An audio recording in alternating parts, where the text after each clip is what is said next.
کیا آپ جانتے ہیں کہ مولانا حامد الحق حقانی کون تھے؟ کیا آپ کو معلوم ہے کہ وہ کس کے صاحبزادے تھے؟ کیا آپ نے سنا کہ وہ کن نظریات کے حامل تھے؟ کیوں انہیں پاکستان اور افغانستان کی سیاست میں ایک اہم مقام حاصل تھا؟ کیا وہ واقعی امن کے داعی تھے یا ان کے ناقدین کچھ اور کہتے ہیں؟ اور وہ المناک واقعہ جس میں وہ شہید ہوئے، اس کے پیچھے کون تھا؟ یہ تمام سوالات اور اس کے جوابات دیکھیں گے اس ویڈیو میں۔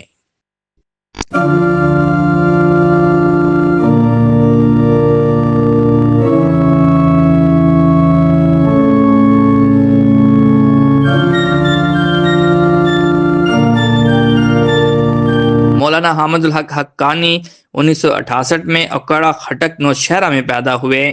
وہ مشہور عالم دین اور سیاستدان مولانا سمیع الحق کے فرزند تھے۔ ان کا تعلق ایک ایسے علمی اور دینی خاندان سے تھا جس نے برصغیر میں دینی علوم کی اشاعت میں نمایاں کردار ادا کیا۔ انہوں نے اپنی ابتدائی تعلیم دارالعلوم حقانیہ سے حاصل کی، وہی مدرسہ جسے ان کے دادا مولانا عبدالحق نے قائم کیا تھا۔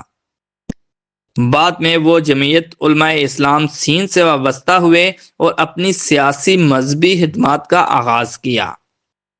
مولانا حامد الحق حقانی 2002 میں قومی اسمبلی کے رکن منتخب ہوئے۔ ان کی سیاست کا محور ہمیشہ اسلامی قوانین کا نفاذ اور ملک کی خود مختاری رہی۔ وہ دفاع پاکستان کونسل کے چیئرمین بھی رہے اور افغانستان کے امور میں ایک اہم شخصیت سمجھے جاتے تھے۔ مولانا سمیع الحق کی شہادت کے بعد 2018 میں انہوں نے جمعیت علماء اسلام کی قیادت سنبھالی۔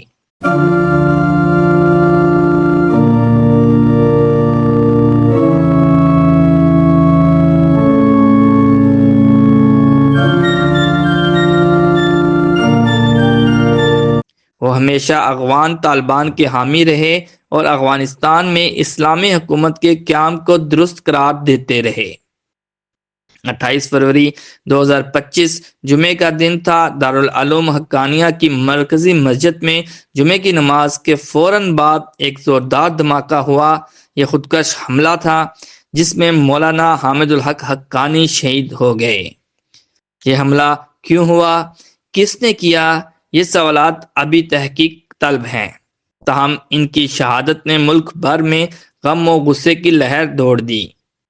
مولانا حامد الحق حقانی کی زندگی علمی، دینی اور سیاسی خدمات سے بھرپور تھی۔